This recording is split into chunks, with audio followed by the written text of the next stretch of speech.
Hi, it's Whitney Lauritsen, and welcome back to another weekly Q&A. A few quick notes, as usual, before we begin. If you're watching live, be sure to go over to Google Plus to ask your questions. I'll be answering questions about, I forgot to put on my lower third. I'm going to be multitasking while I say this part. So if you're watching live, you can ask your live questions on Google Plus, and I'll be answering those questions about 45 minutes into this. So if you want to come back, you're welcome to. If you're not watching live or you're not able to stay until then, you can ask your questions by clicking the link in the YouTube description down below, and that'll allow you to ask them for the future. It's hard for me to keep track of all the questions that come through YouTube comments, so I really ask you to make sure that you submit it through the form or through Google+. And if you're brand new, you can, okay, sorry, I'm multitasking. If you're brand new, you can find the Google+ link on the Eco Vegan Gal Facebook page. I believe it's also gone out to Twitter today. And if you're not on either of those, you can just look for Eco Vegan Gal on Google+, or you can go to google.com/+Eco Vegan Gal. So let me turn on my lower third real quick. Forgot to do this before we started, and then we'll get going. And I'll wait for people to join us as well, too. I have a slight, I think, head cold, which is incredibly frustrating and surprising. It is incredibly rare for me to get sick. I think it's a combination of a few things. I'll be talking about my trip to New York and later on in this video, but I have a feeling that going to New York City, and I only got a few hours of sleep while I was there, and being in an airplane probably didn't help, because I can't think of anything else aside from not getting enough sleep. I've been working on a number of projects, so sleep is so important, everybody. And also, when you do go on trips, making sure that you're hydrated is so key. And maybe I didn't drink enough water while I was on the plane. Maybe I should have taken some things or eaten certain foods to boost my immunity. It's hard to say. So I've been slowly recovering, and it hasn't been that bad. I've mainly had some nasal congestion, and now my throat is a little on the raspy side. So I've just been drinking tons of water. I've been having mainly juice, really cutting back on my foods, and I've been just eating tons and tons of fresh food. So I went out and bought a ton of blueberries yesterday, or not well, I did get blueberries, but I got raspberries and blackberries and strawberries as well, which all have so many vitamins in them and antioxidants and anti-inflammatories and all those things. I've been making anti-inflammatory drinks with pineapple and turmeric, cinnamon, ginger, just been taking the best care, but also I think what I've really needed is sleep. So anyone who's ever fighting a cold, a flu, any sort of sick feelings, sleep is number one, water is important, and just having as much fresh, nutrient-dense, vitamin-rich foods as possible is really important. All right, moving on. Just as usual, I like to say that I know these videos are long, but I've received so much great feedback from people who listen to these while they're doing other things. You could be driving. You can connect this to your audio. You don't have to. You shouldn't be looking at the video while you're driving, and you don't have to. You can just listen along. People watch these while they exercise, while they're cleaning, while they're cooking, while they're taking a bath, on and on. So don't be afraid of the length of these videos, and there's lots of different ways to watch them. Also, everything that I talk about will be mentioned in the description field below, including timestamps. So if you don't have enough time, you can click through to different sections of the video to find exactly which parts you want to listen to. So just scroll down through the YouTube description field. You'll see the little description of what we're talking about, or what I'm talking about, with a link to that part of the video. All right. Also, I encourage anybody watching live to chime in with your comments on anything that I'm saying. If you have further advice or experience or something else you want to note, an additional question, use the Q&A section of Google Plus to jump in with that. And if you're watching the recorded video, I don't encourage you to ask questions there, but I do encourage you to talk with other people. So if you have further details you want to share, you can just add that into the comment and elaborate on anything that I have to say. So let's get started. As usual, I have a few announcements for you, and I think all these announcements this week are really exciting. Number one, not number two, but number one, I have a free ebook now, and I am thrilled. The response to this ebook has been amazing. If you are part of the Eco Vegan Gal Facebook community, you probably already saw this, and if you missed it, go back to the Facebook and you can click and go right to that link.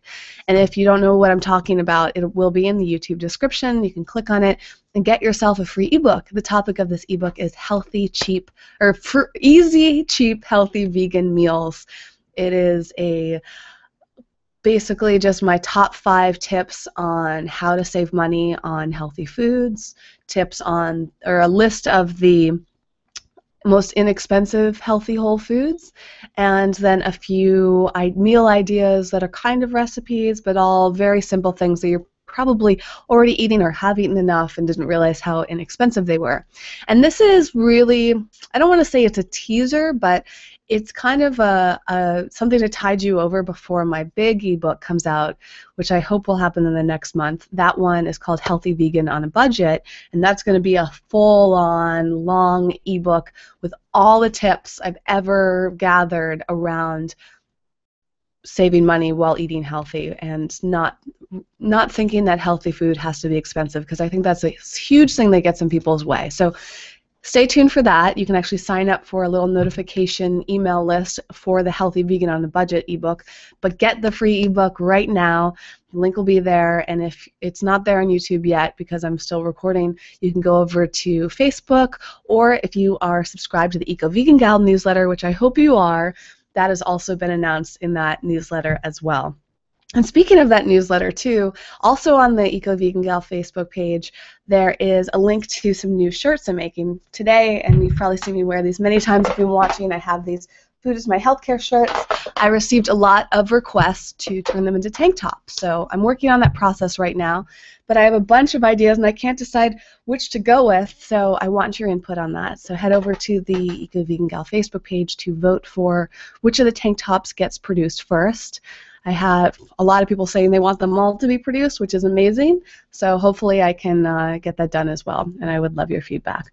All right, next. Last week's video, I talked about the Vegan Vacation at Sea cruise that's happening later this year at the end of October in the Caribbean. I'm going to be doing some food demos on there along with some amazing other people, Isa Chandra Moskowitz, Miyoko Skinner, Vegan Zombie, Vegan Black Metal Chef, and Jason Robel, and I'm just so thrilled to do this. I got a comment on the video last week after I made this reminder, and this is from Anna Jolly, who said, "Cruises are incredibly polluting and damaging to aquatic animals and plants, let alone the water itself.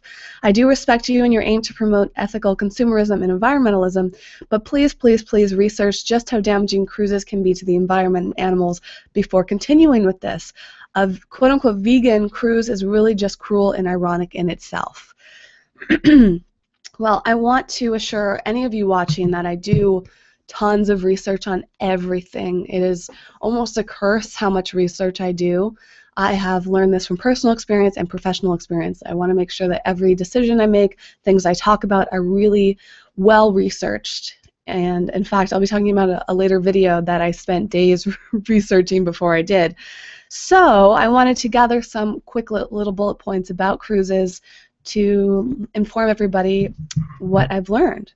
So first of all, like any ocean-going vessel, a cruise ship can affect both the water and the air with its waste products. So we have lots of vessels. We transport products all across the country.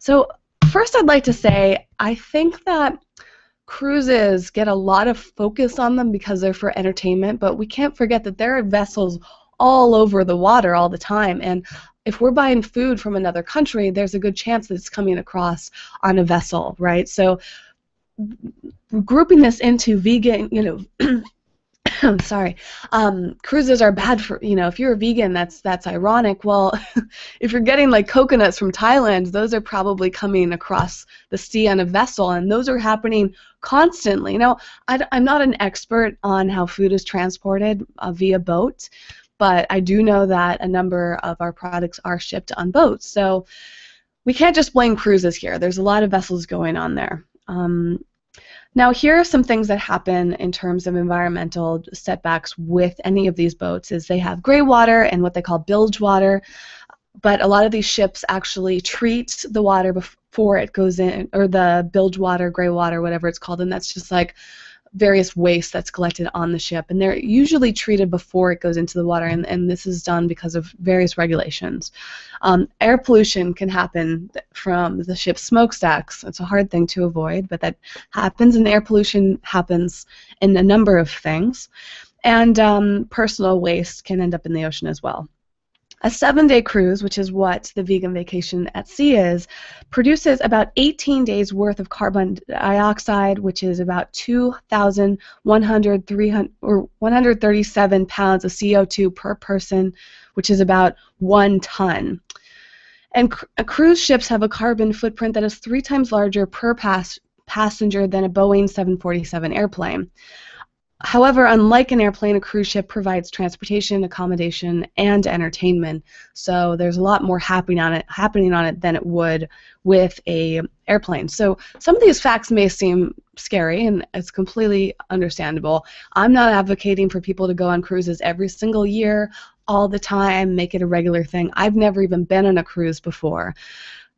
And I'm going to get to, in a moment, the reason why I am promoting and being part of this current cruise. So number one, let's start with this specific line that I'm on, because every cruise ship line is different and they handle themselves differently. The one that this vegan vacation at sea is part of is called the Holland America. And here are some things that they do to be as eco-friendly as possible. They promote recycling, reusing, and conservation. For example, all of their garbage is separated into categories to make sure that it's going in the right place. They have an environmental officer on board, and all cruise members receive basic environmental training.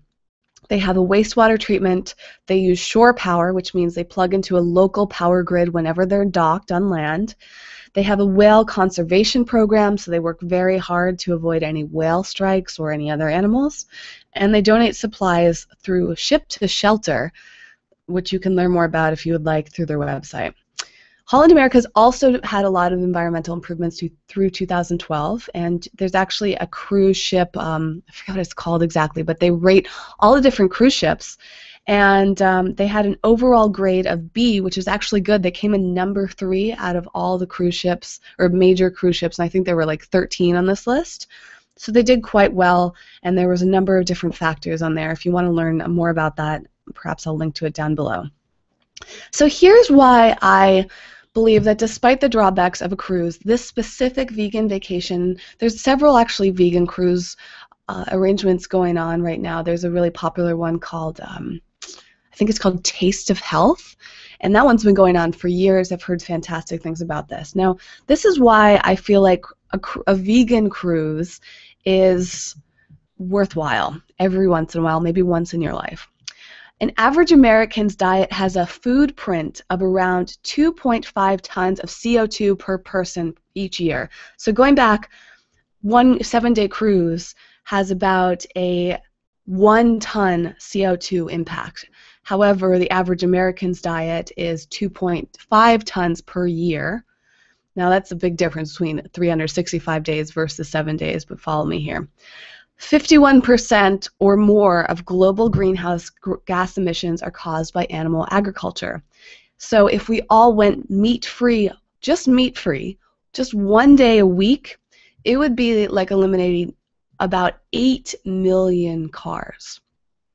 A vegan is responsible for the release of approximately 1.5 fewer tons of carbon dioxide into the air each year as compared to a meat eater. So, to offset the amount of CO2 produced on a 7-day cruise, it would only involve this person going vegetarian for 16 months of their life. So, I think we get where I'm going here. If a person comes on this vegan cruise to learn how to be vegan in general, to maybe become a vegetarian, or to find ways to become more active in the vegetarian and vegan communities, simply by coming on the 7-day cruise, they're going to offset the carbon emissions there by just being vegetarian for just over a year. Now, that's not including anybody else they impact that's not on the cruise. So each of us, at some point in our life, by being vegetarian or vegan, we're probably going to inspire at least one person. I've actually inspired, well, not just through Eco Vegan Gal, but in my personal life, I've inspired 3 of my family members to give up meat. So I've offset so much CO2, and we've all collectively not been eating meat for, I think for them, that's 10 years now. So my carbon offset, like if we were looking at it apples to apples here, my carbon offset is kind of, I'm doing a really good job, right? And this can be the case for you too. People that become vegetarian and vegan get very passionate most times about inspiring other people in their lives, family members, friends. So if you go on a 7-day cruise and you get just one person in your life to go vegetarian or vegan, you're offsetting it within that year of both of you being vegetarian. Does that make sense? That's why I'm doing this cruise, is because I really want to reach as many people as possible and help them inspire everybody around them. I want to help them eat healthier. I want to help them learn why they're doing it. And I feel like the pros majorly outweigh the cons here. 7 days of being excited, you know, vegetarians and vegans being together, having that community, having that education, having fun, all of that bonding experience you have is going to be immense. So I think also because so many people take cruises, the cruise planners are probably thinking, well, why not make a cruise cleaner? Why not make it greener? Why not make it healthier? So they're giving an option to people that are already going on cruises. I'm not one of those people, so I wouldn't just go on a cruise for fun, but to be able to teach and add to that to help inspire people, I'm very passionate about. I also want to mention that carbon offsets can be purchased. So in addition to making these changes in your lifestyle that can offset your carbon, you can actually purchase carbon offsets, which help put money towards renewable energy projects, energy efficiency projects, planting trees, on and on. They're not quite as popular as they used to be, say, like 5 years ago or so, but they still exist, and you can support them, or you can donate money to certain things. I really believe there are so many ways to offset your carbon emissions. And, you know, I don't claim to be completely eco-friendly. I don't I'm not trying to say that I am a no-impact woman.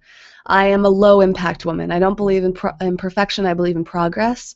I don't say that as an excuse, but that's why I make decisions sometimes that might not seem entirely eco-friendly. You know, I've got people sometimes get mad at me for flying on an airplane, but I don't just fly on an airplane just for fun. When I do go for fun, I'm doing it because it's a special occasion. I'm not flying constantly around. You know what I mean? Like I make the best decisions I can. And some of my decisions are going to affect the environment, but it's kind of like with veganism, you know. There's no such thing as a fully vegan. There are animal products all around us. So do we do the best that we can? Yes. Do we make progress? Yes. Do we work towards a cleaner world? Yes. So I'm going to advocate for cleaner cruises and inspiring people to have cleaner lifestyles on their cruise. And Anna Jolly, if you are passionate about this, one book I absolutely love is called No Impact Man, and it follows the journey of a man who I think went an entire year, I believe, with like trying to make no impact on the environment. And so he didn't fly on planes.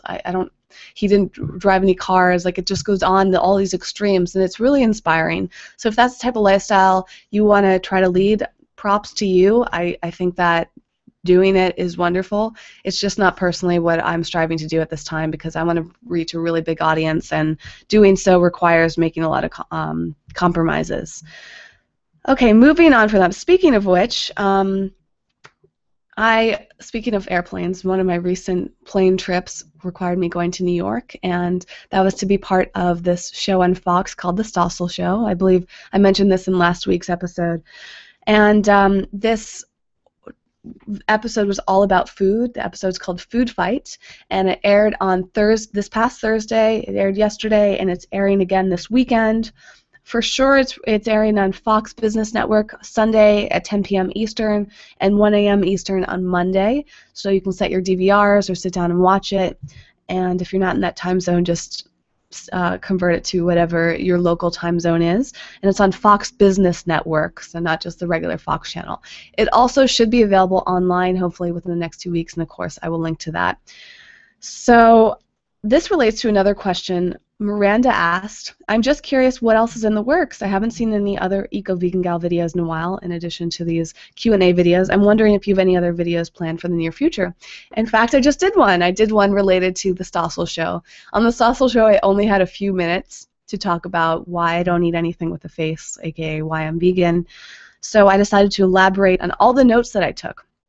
Coming back to my comment earlier about doing lots of research, to prepare for the Stossel show, I spent days researching this. I read any book, like every book in my library. I was flipping through. I was taking notes like a madwoman, reading articles online.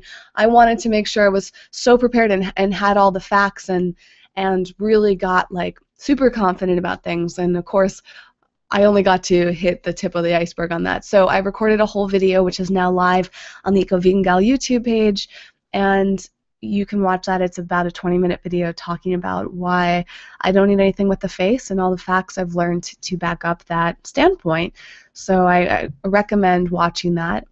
As far as other videos planned, I actually have a bunch of projects. Some of them just aren't on Eco-Vegan Gal. I'm working with another company right now that many of you probably love. I'm not going to talk about the details yet, but I'm really excited. It's a topic that a lot of people have requested, so I partnered with another channel and company, and we're producing some really exciting videos. So that will be up in the next 2 months, I hope. Let's see. I mean, I'm working on my ebooks. There's so much going on, and the reality is I started doing these Q&A videos not only to answer questions, but because I wanted to do consistent content. And it's really challenging for me to edit right now given all the other projects that I'm working on. So recording a video is not just for me sitting in front of the camera. Sometimes it is. I do that on my uncensored channel from time to time. I'll just sit there and talk and won't prepare anything. But for this channel, I really want everything to be prepared and usually edited. So that's why the content's not as frequent. It just takes so much time. So I appreciate all of your patience. My dream is to hire a cinematographer and an editor to work on all my projects with me so that I don't have to do that anymore and I can just focus on the content. So keep putting that energy out there. Speaking of videos, Trisha asked, are you going to VidCon this year? I didn't go last year, but I did go to an after party, and that was really fun. But from what I've heard of VidCon, it doesn't seem like the best fit for me, but I may go down to Anaheim and just hang out. So if there's, maybe I'll put together like a meetup or something if a number of Eco-Vegan Gal community members are going to VidCon. I'd love to see you guys there. I don't think I necessarily have to go to VidCon to do that. So perhaps we can make something happen. And Trisha, if you want to move that momentum forward, please let me know. I have a shout out this week and a product recommendation, and that is the new Happy Cow cookbook. So I just got this a few weeks ago. It's recipes from top-rated vegan restaurants around the world, and this is actually really, really neat. If you don't know what Happy Cow is, I believe it's a worldwide application and website that you can use. I'm not positive about the worldwide thing, but I'm pretty sure it is. I don't think I've ever used it outside the country, but I've definitely used it in the United States. And you can use this incredible website to find vegan foods. I just, as I mentioned, went to New York City, and I posted on Facebook. When I opened up the Happy Cow app to see what restaurants were near me, it was so overwhelming. There were so many options in New York. And no matter where you live, there's usually at least one, whether it's a cafe or a store or a restaurant. It doesn't have to be a vegan restaurant, but Happy Cow will list what foods are vegan there, and it's such a great application. So they decided to come out with this restaurant recipe book, and they highlighted all of these delicious recipes from their favorite restaurants. So I have a few bookmarked here. One is a gluten-free coconut strawberry shortcake and cupcake, and that comes from Chaco Canyon. I've been here actually in Seattle. That looks unbelievable. Come on now. What else do we have here? I bookmarked so many. Celery breaded cutlet with wild rice and mixed vegetables, and that is from Cokes and Candy? That's in Germany, so I guess this answers the question about it being worldwide. What else do we have here? Chicken fried tempeh. There's not a huge picture of that. That's from Cornbread Cafe. This is very awkward to try all these bookmarks here. Pasta with pumpkin curry sauce. Is that raw? I think that might be a raw dish too. That's from Counterculture. So you get the point here. I could go on and on. I have a few more that I want to share with you to get you excited. Coconut squash soup with garbanzo bean garnish. That is from Karen's on Green. I've always wanted to go there. That's in Chicago. I tried to go there when I was there and it didn't work out. Two more for you. Peach polenta with vanilla tomatoes. Come on. So this is neat because these recipes, you go to a restaurant and you see these and they're so exciting and you think I could never make this at home, but yes you can. This one does not look that complicated at all. And this one is from Lucky Leek. Okay, one more for you. Ooh, okay, this is perfect timing. The award-winning chickpea fries from Peace Food Cafe in New York City. And I had those fries when I was in New York City, and they were really wonderful. A lot of people were recommending them. So now I can make them myself, and I think that they are gluten-free. So, cool idea for a book here. Check it out. Check out Happy Cow. Check out their website. Check out their app. When you're looking for vegan restaurants, I'm always surprised people that don't know about this or don't know about the app. The app is amazing. Let me show you on my phone real quick, actually. So you just... Here it is. Okay. Yeah, it's got a cute little Happy Cow. And it just comes up, finds your location, and then it will tell you what's around you. And you can actually sort by like stores and cafes and completely vegan or just vegan friendly. You can look at it by list. It always takes a minute to load here, but let's see what's near me. A ton of stuff is near where I am right now, so it's pretty amazing. Okay. I would love to hear your comments too. How many of you have used Happy Cow? Maybe what's the best restaurant you've ever found through it before? And if you think you'll get the cookbook.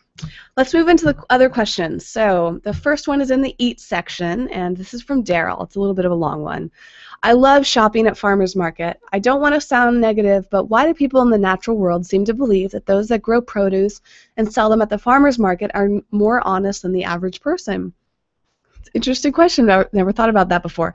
If I'm at a farmer's market and the farmer has their products listed as organic or do not have the status listed but tell you that they do not spray their food, why would I believe them? I have worked at flea markets and know people will say whatever it takes to secure a better price or sell their products. For the record, I'm not assuming this is a regular practice. It just seems like human nature would make this happen often. And a lot of people don't take this into consideration. Do farmers tend to be more honest and less money motivated? Well, not everybody is the same, so not all farmers are the same. Some may be motivated more by money, and you never know who's working there. Maybe it's not the farmer, maybe it's an employee. I can't speak for every instance, and I'm sure there are times, unfortunately, where people say things that's not true. However, that's why I would suggest a few things. So number one, when you start to go to a farmer's market on a regular basis, you're going to start to see these familiar faces. A number of times when you go regularly, people will remember you, and you'll have this rapport with them, and you'll develop trust as if a friend. So hopefully when you develop that trust, you can really trust in them and what they say. Another big thing is that, well, going back to that for a second, let me just say that you can, it's just like with anybody else, you start to get a feeling for whether someone's lying to you or not. And it would be horrible if you get lied to at a farmer's market. That would be so sad. The best thing that you can do, though, is to go to certified farmers markets. So here in Los Angeles, we have a huge farmers market called group of farmers markets, I should say, in Santa Monica. And Santa Monica is a pretty big part of Los Angeles. And they have farmers markets, let's see, I think they have like 5 of them each week in different areas. And they have great information on their website about how they maintain quality. So the Santa Monica Farmers Market management teams conducts on-farm inspections on a regular basis and visits each new farm before it is introduced to the market. So I'm going to be reading off some of these aspects of Santa Monica, but I want you to apply this to your local farmers market. See if they have a website like this one does, and see if they have any, or if you can talk to somebody who runs the farmers market. See what they do to make sure the quality is right. So number one is that they do on-farm inspections. Number two, the markets are subject to local, county, state, and federal regulations and law. So each market is divided into two sections, a certified agricultural section and non-certified section. So you want to also pay attention to if the specific vendor at this farmer's market is certified. All certified producers, including certified organic farmers, are required to submit a growing practices information form that lists the methods used to control weeds, pests, soil fertility, and visual appearance of the produce. So you might be able to ask this from a farmer. They might have the information form or certificate or something that you can look at yourself. Certified producers may use the terms no chemical and pesticide free to advertise their products. The terms no spray may not be used since it is vague and misleading. So that's good to know. You might want to ask, does this specific vendor spray without chemicals and pesticides? If they say that they just don't spray, you might want to ask them for more details. And lastly, at the Santa Monica Farmers, they use the mystery shopper program to verify accuracy and integrity. So I think that some farmers markets are going to do a lot more to protect the integrity than others. So you might want to determine if there is a specific one in your area that has more integrity than another one. Moving on, the love section. I've got 2 questions that came from 3 different people that are all related. And this came from Brittany as well as Abby. Abby asked, what are your recommendations for more eco-friendly feminine hygiene products? And Alexandra asked, I recently became more concerned about the environment and started thinking about what about all the excess packaging that goes into tampons and such. I would love to know your thoughts, opinions, and recommendations on the matter. So men, this might be something you might want to mute. You know, maybe you can handle this, but I'm just giving you a warning. We're going to talk about some girly stuff right now. So what do I recommend? Well, number one, I've been meaning, I don't know if I've ever talked about this in a video before, but I've wanted to, is something called a menstrual cup. This one is called the Keeper, and I've been using these types of products for years. This one is probably my second one. They can actually last up to 10 years. This one, I believe, is made from rubber. Some of them are made from silicone. There's a variety of different types depending on your different allergies, and this basically holds menstruation similar to a tampon, but it doesn't have to be thrown away. You just wash it and keep using it and using it. You want to make sure that it's always, what's the word, sanitized properly. I've actually got an infection once because not cleaning them properly, so I really make sure that they're clean now. And they're amazing. You can get them. They usually cost about $30, but if they last 10 years, you know, it's an incredible savings. So just savings alone is huge. But tampons end up in the landfills. Most of them don't biodegrade. Most of them have chemicals on them. We'll talk about some other options for tampons if you want to use them in a moment. But I really advocate for menstrual cups. And like I said, a bunch of different brands. I'll link to some of my favorites in the YouTube description that you can purchase. You can get these online. You can get them in natural stores, and they're not that scary. Ladies, if you're scared to use one of these, I really think that you need to be more comfortable with your body because it's no different than putting in a tampon. I mean, it is technically the process, but the actual concept around is the same thing. You know, you're going to put something in your body.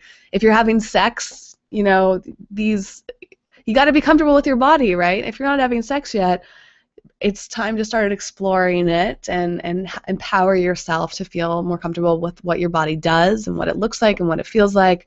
And using a menstrual cup should not be scary for you. If you're scared of blood, it's coming out of you no matter what, whether you're using pads or tampons. Like, I've heard so many excuses, and then finally women just say that they don't want to switch. You know, that's really the case. So do yourself a favor, take some time. It takes a little bit of practice, but usually within your first cycle you'll get the hang of it, and I think you'll love it. So don't give up on these. Give them a try.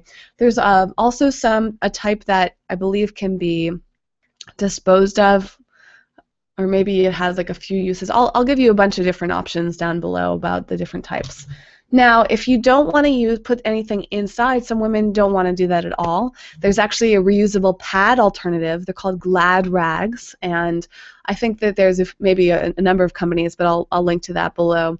So if you don't want to insert something, but you just want to have something to catch the menstruation, you can use a reusable option for that as well, and you can just throw it in the wash. That's going to be a whole different experience than from just dumping something out and rinsing it, but you know, whatever you're comfortable going with.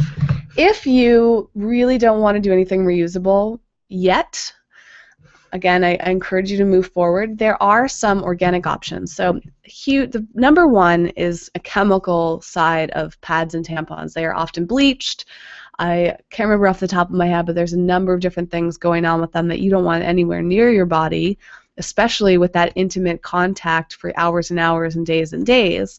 So make sure that you're buying, if you're going to buy the disposable kind, buy the organic cotton options out there. And there are a number of companies which I'll list. One of them is called Maxim, and these are actually their cotton swabs. So they make a number of organic cotton products. Another one is called NaturCare. This is one right here, and they have the panty liner. So even if you're using a menstrual cup, for example, you could use a liner just to make sure nothing gets, if anything spills out, which might happen from time to time, or if you're in between, you're spotting, whatever's going on with your cycle, you can use the liners as well. So I will link to all of those. And then lastly, since I wasn't entirely sure what these questions meant in terms of feminine hygiene, I do want to point out a company that makes some cleaning products for women. And this company is called Healthy Hoo Hoo. I love this name. It's so cute. Great packaging. I met the owner and had an amazing conversation with her. Let's see. There we go. Why is it looking... Is my camera dirty? I don't know. It's weird. But this company is really, really sweet. Maybe it's just the lighting. That's so interesting. Okay, there you go. There's a nice shot of it. And these have feminine cleansers that you can use. Now, however, when I talked to the owner of this company, she really said we should just be washing with water. But a lot of women get themselves in trouble, and men actually, men, if you want to start listening now, if you stop blushing, these could probably be used for men too, but I think women especially can throw off their entire pH balance by using the wrong cleaning products. I just use water. I don't try not to put any soap in that area because of this issue. Even natural soap can throw off your pH, but these are pH balanced. So if you really want to use something, you can use a product line like this, and I'll link to them down below. The cool thing about Healthy Hoo Hoo is that this woman really made these products to educate women, not just to sell them. So she's giving them as an option, but she actually does speaking tours. She does a lot of writing about it. So if you go to the Healthy Hoo Hoo website, which I'll link down below, she actually has a ton of information on keeping your body and that part of your body clean and healthy, making sure that you don't get things like bacterial infections, yeast infections, all of that, and she has a whole list to make sure that you're doing the right things. And it's kind of like, what am I doing wrong if you're getting like a urinary tract infection and all of that? Your diet plays a huge role in that, by the way. So a lot of times we get infections because our body is not happy with something else going on in another part of our body. Also, wearing the wrong type of underwear and clothing, if that has chemicals on it, if that's not organic, if that hasn't been washed well, you're going to have the same sort of problem. So everything goes hand in hand here with your lifestyle. So even if it's your menstruation or your health, your sexual organ health in general, that plays a huge role in how you eat and how you live environmentally, the products that you're using. So it all comes full circle, and it's another reason why I advocate for the eco-vegan lifestyle here. If you have more questions and I can elaborate more on any of that, let me know. Men, I hope that you didn't get grossed out or embarrassed because, hey, even if you don't have women in your life, which you probably will, whether they're friends or mother, your kids, your girlfriends, whoever that may be, I think being part of the conversation is actually really healthy and important. If you're having intimate sexual relations with a woman, you should be able to talk about other aspects of the woman's health. I find it so funny that men get uncomfortable around this stuff, and women get uncomfortable around their sexual organs and their monthly cycles. It's a natural thing. We spend so much time getting uncomfortable with our natural body functions when, if we embrace them and learn more about them, that's how we're going to make sure that everything is working properly. We're taking the best care of our health. Men from time to time have to go out and buy these products for us women or are requested to. So now men, you know which ones to go look for. And you can encourage the women in your life to be healthy. It might be a little awkward if you're talking to your mom about this, but, you know, I think that other women in general, it should be easy. And if you can talk to your mom about this, props to you. You, in that case, will be extra comfortable with yourself, and I think that's awesome. All right, moving on here. What next section is going to be the look section. This question comes from Leah as well as Krista. Krista asked, I've been vegan for 6 years now, and I still find it difficult to find shampoos, toothpaste, deodorants that are both natural and effective. And actually, Catherine asked a similar question. How do you find eco-friendly cosmetic products? Whenever I read the ingredients list, most of the things I can't even pronounce. So, you know, there are a lot of options out there, and I am constantly on the hunt. I got a lot of product review requests for this, and I try to fulfill those as frequently as possible, so I encourage you to check in on Eco Vegan Gal. I should have a few reviews to various things. I wanted to show you some of my favorite body care products that men and women can use. As far as cosmetics, if this is related to makeup, I'm not going to cover that today. I will be covering that in the future.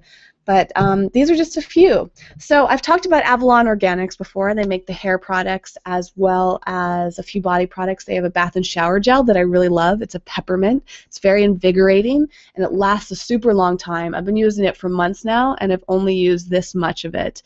So it's great. They have a good value. I think these are under $15, and these can be found at Whole Foods. So Avalon is a generally pretty clean line, and they are available all over the place, so I recommend them for that reason.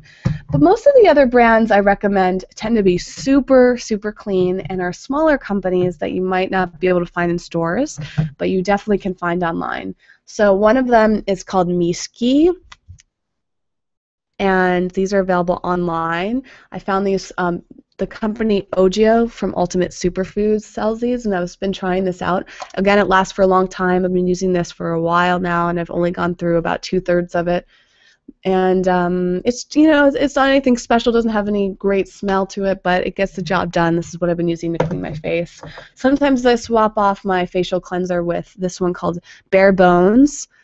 And again, all these links will be down below. This is what I love. I love Bare Bones, and I highly recommend you look into them because you're supporting a small company. And all that's in this is vegetable glycerin, rose water, and tea tree oil. So you could actually make this yourself quite easily, or you can get it. It's in a glass jar, unlike any of these other products, which is phenomenal. So it's eco-friendly, it's edible, and it's just super clean, and it's quite effective. So this company goes to show that you don't need a ton of things in your product list. Another really great clean company and small company is called Orange Owl. They should have some good distribution. They've been part of the Natural Products Expo for a while, and they're getting the word out there. Again, made by one woman, a very small business, and their ingredient list is super short as well. They make soaps and bath salts and body butters and chapsticks and on and on. I really love them. And then lastly, another company, I think you might be able to find these in Whole Foods, My Shell. I've been using their skin brightening cream. I use this as a moisturizer from time to time for my face, and they're generally quite clean. They're probably comparable to Avalon in terms of cleanliness there. Anything else that I'm forgetting? Oh yeah, yes I am. I really like this company, Surya Brazil. They also make hair products. They make different lotions, and this exfoliant facial is great. I think they have a men's line as well as a women's line, but really they're very similar products. And this is a nice exfoliant. It is also eco-certified. It's cruelty-free. It's certified vegan. They have a lot of great certifications on them. These are at Whole Foods, and again, I would probably call them comparable to Avalon. This line I'm still getting to know, but a lot of people have been recommending it. I just have some samples. It's called Skin Again.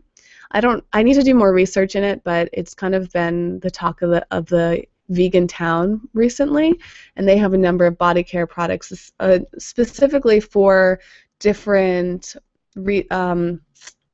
what do I want to say? Well, this one, for example, diminishes wrinkles, dark spots, loss of elasticity. So they kind of treat specific things going on with your body, from my understanding. So I'll link to them all below.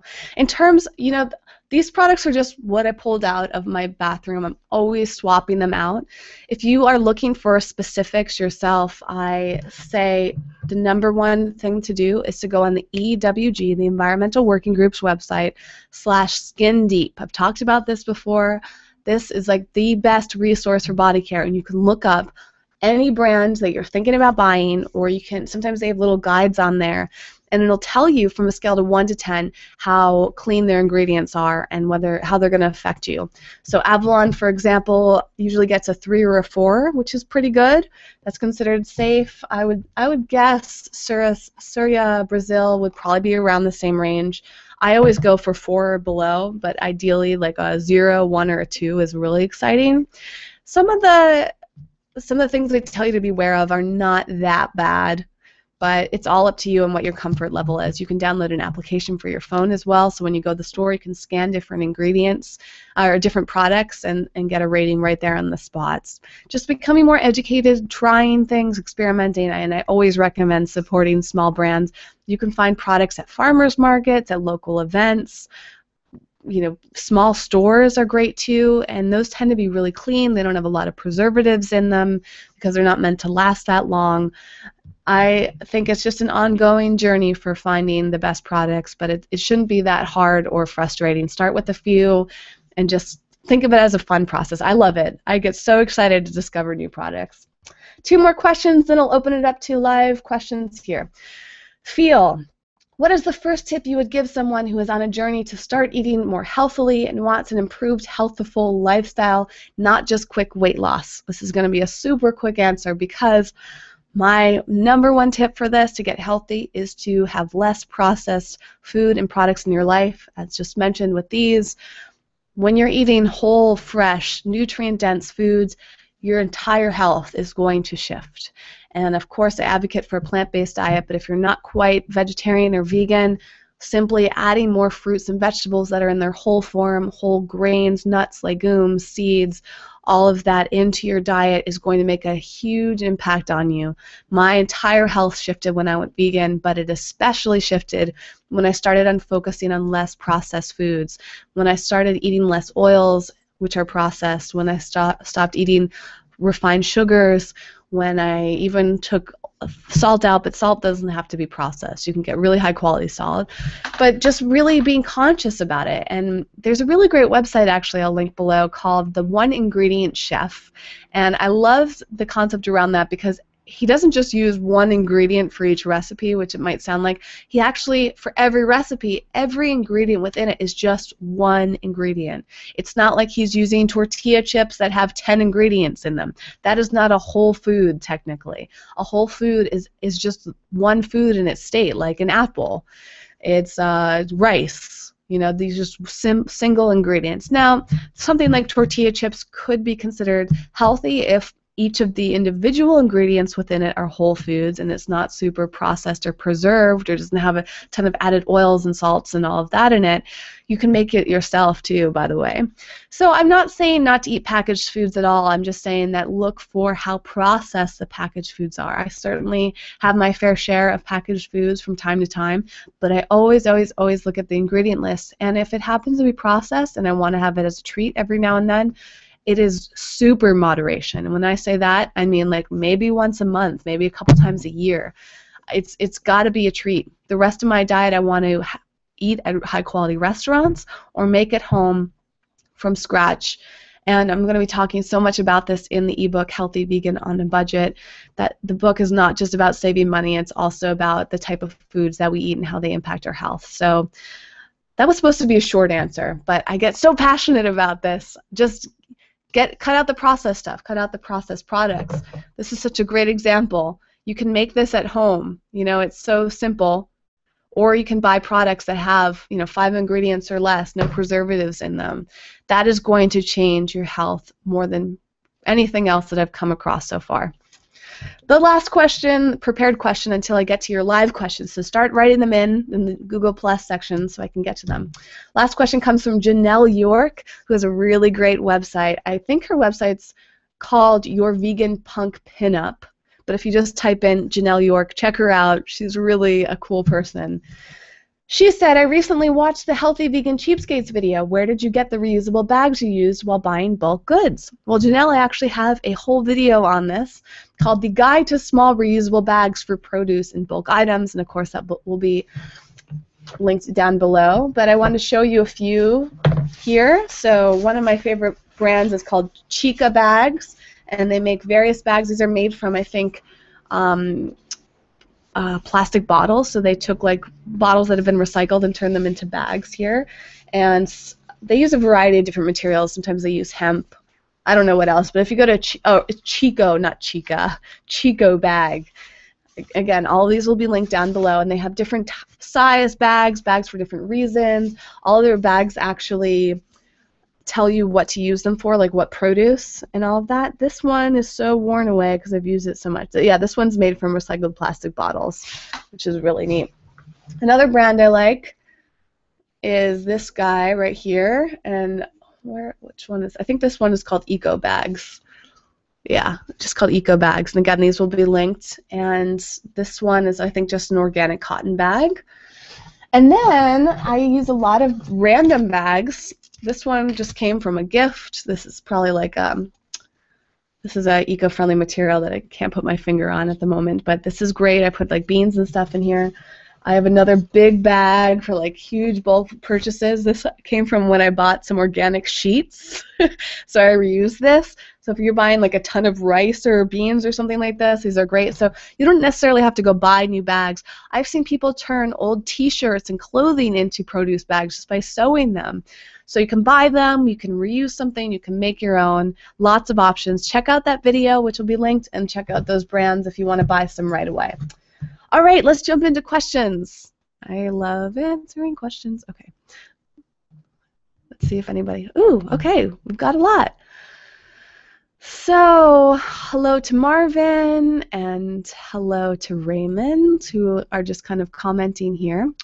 Alessandra said, I've been using a Moon cup for almost 2 years, and it has changed my life. I would never go back to tampons or pads. I actually enjoy that time of month now. It's truly amazing. I should add here, ladies, using a menstrual cup, I pretty much forget that I'm on my cycle. Really.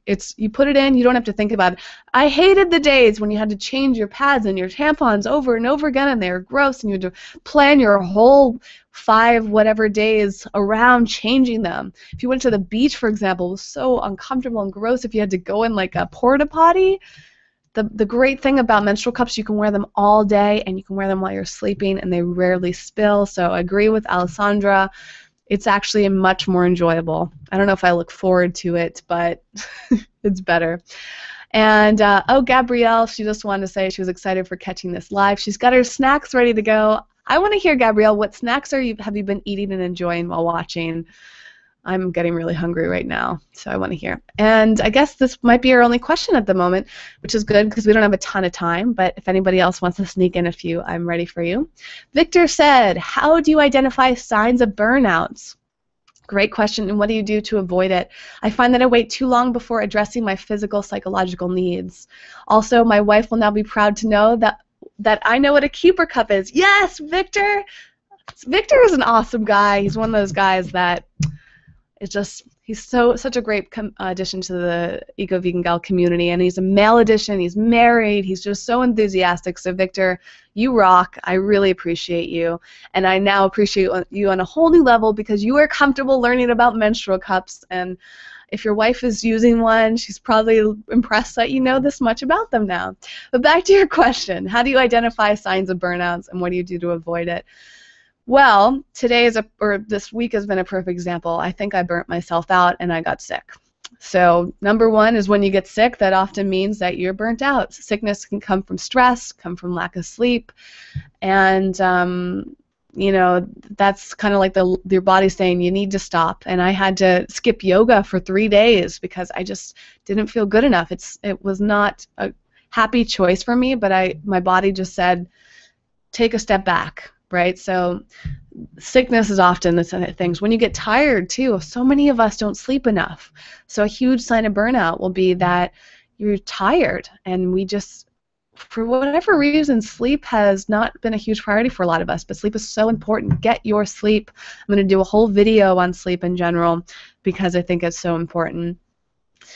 What other signs could it be? I think if you're stressed out too. I mean, your body is basically, when we are healthy, we feel happy, we feel elated, our skin looks good, people are attracted to us because our whole energy is radiant, all of our body functions, our digestion is functioning properly, on and on. I mean, I feel like those top signs there say so much about when your body is happy. But when your body's not happy, maybe you start to break out. That's often a sign of stress, or that you're not eating the right foods.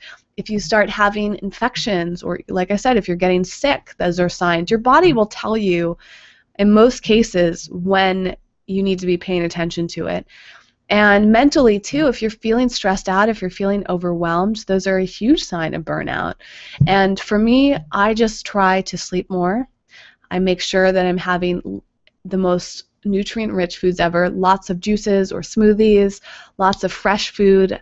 We're about to hit summer, and this is the perfect time of year to just load your body with fresh foods. And I wouldn't be surprised if that's why summer is so enjoyable for so many people. Let's think about it here. Summer usually means the sun is coming in, so we're getting lots of nutrients, our vitamin D from the sun. We're eating fresh foods, so our body is filled with nutrients. We're probably resting more because summertime usually involves taking breaks and all that, going on vacations. We often look forward to summer for that reason. And also, when you think about it, people that live in tropical climates tend to be happier as well for all of these reasons. So there's a connection there. It doesn't have to be dependent on the season. It's whatever's going on for you and how you're building your lifestyle around it. So choosing those fresh foods, choosing to get lots of sleep and rest, choosing to be happy and spend time outdoors and exercise and all of that, and just pay attention to your body. Best thing that you can do. I think that if you really tune into your body, you're going to know when you're burnt out. Like for me this past week, my body said, you're not feeling that good for whatever reason. I said, okay, I'm going to sleep. Yesterday it was like 3 p.m. and I started to feel tired. I'm like, I'm going to take a nap. I'm not going to set an alarm. I think I slept for 3 or 4 hours in just the middle of the day. Even though that previous night I got 8 hours of sleep, my body was recovering and I had to listen to it. You might not have that luxury if you work a 9-to-5 job, but whenever you can, fit it in the weekends, at night, just get that rest in, listen to it, and you should feel a lot better. I hope that answers your question. Gabrielle said the snacks that she's eating right now are blueberries and almonds. So good. I love that. I'm so into blueberries right now, and almonds are phenomenal on so many levels. Okay, the next question comes from Evie Coleman. I love that. My dog's name is Evie, and she's somewhere. I don't know where she is at the moment, but I love your name. I'd love to know what your opinion is on horse riding. Is it vegan or not? Are bitless bridles more ethical? Her background is she used to be a traditional riding instructor and is currently a veterinary student who's recently become vegan and raw. Wow. This is a great question and is actually a good one for me because I grew up on a horse farm. I grew up riding horses, and my mother and my sister are professional riders, and they've dedicated their whole lives to this. And I've thought about this a lot. It's hard for me to answer because I grew up with horses, and a lot of times when we grow up with something, our whole mentality around it shifts. One of the team members of Eco Vegan Gal is also a horse rider, so I'll have to ask her what her thoughts on it are because she's vegan. It's not an obvious question, and I think that it's probably just going to come down to personal choice, and it's also going to come down to how the horses are treated. You know, just like any animal, if the horses are not being treated well, then it's not going to be kind to the animals. But if the horses seem happy, if they're being fed well, if they're receiving lots of love and proper attention, if you're using the right equipment around them, like you mentioned, the bitless bridles, perhaps I don't know that much about bitless bridles, but I think it's on a case-by-case basis. Some people might say, don't use animals at all. Some people go as far as to say, don't even have companion animals. Some people think that having a dog as a quote-unquote pet, which I like to call a companion animal, is cruel. Some people have told me that they think it's cruel to train animals to do tricks. I mean, everybody has a different opinion on this. I personally disagree. I think I treat my dog with so much love and respect. I give her the most high quality diet, and we have such a great bond. My sister and my mother have deep bonds with their horses. They go to great length. They've devoted their entire lives to these horses. They get up at the crack of dawn. Her whole schedules revolve around the horses and their feeding schedule and their outdoor schedule, their exercise schedule. It's amazing. So my family has been a wonderful example of how to treat horses really well, and our horses have been incredibly healthy. They seem happy. They don't act up. We don't have a lot of problems with them. So, it's hard to tell. We don't speak the same language. So I think it's going to come down to just a personal choice, and it's going to come down to a case-by-case basis. Whatever feels best to you. I think one thing I would highly recommend is looking into their diet and making sure that you're trying not to feed them GMOs, because so many horses get corn and poor quality wheat and soy, and just like a lot of animals do. So just like with my dog Evie, I really did a lot of research. There's actually two books I've been wanting to read by, I think her name's Marianne Nestle. She wrote Food Politics, and I just found out she has two books on the food that we feed our animals, and maybe there's a section there about horses. There's actually a book, which I'll link down below, that I bought for my mother. It was all about eco-friendly horsemanship.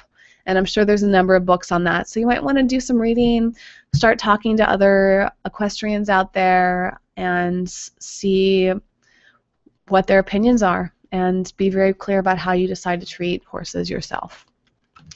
Okay, the last question I'm going to answer today comes from Elizabeth. Elizabeth is another person I really enjoy. She asked, I was wondering if you use protein powder, and if so, how do you integrate them into your diet? Any brands you love? I have some protein powder in my cabinet right now, and I have a few sample packets that I often send out to people who get the Food is My Healthcare shirts. So Elizabeth, if you've been thinking of trying some, let me know. I can probably send you some samples. But, I don't use them that frequently. I'm not that big of a fan of them. I don't think that they're necessary, number one. I think that they're beneficial in some cases. So the times I do use them is if I'm running out the door and I don't have any time to make anything. Protein powders, I think, can be phenomenal because you can pour them right into water, shake it up, run out the door. So if I'm tired, if I need an energy boost, if I'm hungry and need something to tide me over till my next meal, protein powders are phenomenal. I've taken them to events with me before and just had water and protein powder and mix them in, and if it's a long event, it totally tides me over. And they're all different flavors out there, which are great. You can mix them with various fruits and vegetables to have a more nutrient-dense. And a lot of athletes like protein powders, but I don't think that they're necessary. I know a number of athletes out there who actually say they don't think they're necessary either. It's a personal choice. Do they help? Do they get more nutrients into your body? Sure. But you also have to be careful about what kinds you're using. So I recommend organic brands of protein as well as those that aren't using refined sugars. Off the top of my head, I can't guarantee ingredient list because I can't remember, but my top brands would be Sun Warrior. They make a few different varieties. Also Growing Naturals, they do some varieties as well. They have rice proteins and pea proteins, so whichever ones you're going with. Remember, with rice, we got to be a little careful because rice can have arsenic in it. So pea protein might be a cleaner choice, although not all pea protein is organic. That's another trick there. Vega has a very well-respected company. Their ingredients are sometimes a little iffy from what I remember, and their flavors I'm not always a fan of, but they've got a few different types of protein powders that you can try. I think those are my top three. Sun Warrior, Vega, Growing Naturals. I feel like I'm blanking out. There are a few others. I think there's one that has a chocolate chip cookie or cookie dough Oreo cookie type. I'll put those in the links below. There are a few different brands out there, and I know that I'm blanking on at least one. So I'll link to them, give you some options, try them out, get the sample package. You can get samples of protein powders at almost any natural market. You can request it from the company. You can buy small containers. So play around with them. Oftentimes if you go to events, there's almost always protein powder companies at events. When I go to Natural Products Expo, it's overwhelming how many options there are. So it's all personal preference. Make sure you read the ingredient list. Try them out. Don't knock one just because it doesn't taste good. Try a different brand or different flavor until you make up your mind. But I just wouldn't encourage anyone to be dependent on them. I think we should be getting our protein from whole foods, and protein is in practically every plant-based food out there. So I hope that answers your question. And lastly, okay, I'll sneak in one last question from Matthew. Specific nail polishes, that light blue you're wearing right now. Well, I will be talking about this in an upcoming video, so I'm going to save the specific brand for that answer for the specific brand. I also am playing around with this one. This isn't my top choice. My top choice, which is not this one, is the water-based nail polishes. There's two out there. One is called Aquasana, and the other one is not coming to my head at the moment. I'll link down below. Water-based nail polishes are like the cleanest that you can get. The only problem is that they chip pretty easily, and you have to go through this whole routine to make sure that they're strong as possible. But the water-based nail polishes like those. What is the other one? Scotch. Aquasana and Scotch. They're the top two. They have also kids nail polishes, which are great. Highly recommend those. This brand is one that I'll talk about later on. It's okay. It still has a very strong smell, and even though it's free of like the top 4 or 5 ingredients to avoid, like formaldehyde, they're basically different levels in terms of nail polishes out there. But the advantage is that even though I need to reapply this one doesn't chip as frequently. So if depending on what I'm doing, I might use this if I need to ensure that it lasts. Whereas water-based nail polishes, I literally have to bring my nail polish with me to events and reapply it because it chips so frequently. So it's frustrating, but you know, it's a compromise. Do you go with one that has more chemicals and lasts longer, or do you go with one that has practically no chemicals that are, well, I should say bad chemicals, because so many things are chemicals, good and bad, but the negative chemicals, do you go with a brand that has less negative chemicals but chips more frequently, and are you willing to make that compromise there? So I'll talk more about that. I'll have a whole video about nail polishes soon, so stay tuned, Matthew. And I guess that's it. Thank you for watching. David, who jumped in, and Miriam said great color. I know, this company that I will talk about soon, they pick all of their nail polishes based on the hottest clothing trends, which are neat. It's a cool company. I just wish they were a little bit cleaner, and that's why part of the reason I'm not mentioning them right now. But anyways, thank you all for watching. I love doing these. I hope that you enjoy them and learn. And a few last things. Make sure that you're subscribed to the Eco Vegan Gal newsletter. If you haven't yet, I'll have a link down below. You'll get things like the free ebook that I talked about. I have recipes in them. What else did I put in? Links to the videos. So if you don't have a chance to go on social media, the newsletter is a great way to stay in tune with all of that. I often have special deals going on in the newsletter, so subscribe to that to get everything directly to your inbox. Social media networks are also linked down below. You're part of the conversation and the community there, so join in there. I love hearing from you. That's how I get to know a lot of you on a personal basis, so I appreciate that. And if you want to see more videos and always know when more videos are coming up, subscribe to this channel. I will try my hardest to do more videos beyond the Q&As, because I know these are a little long for some people. So I'm trying. It's a lot of work amongst a lot of different things I'm doing. And lastly, visit ecovegangal.com for all things eco and vegan. Thank you so much for watching. Comment, talk with each other, support each other, and if you have questions for the next Q&A, add them into the link down below so that I can get to them. Thank you so much. I'll see you next time. Have a great weekend, and looking forward to hearing from you. Bye.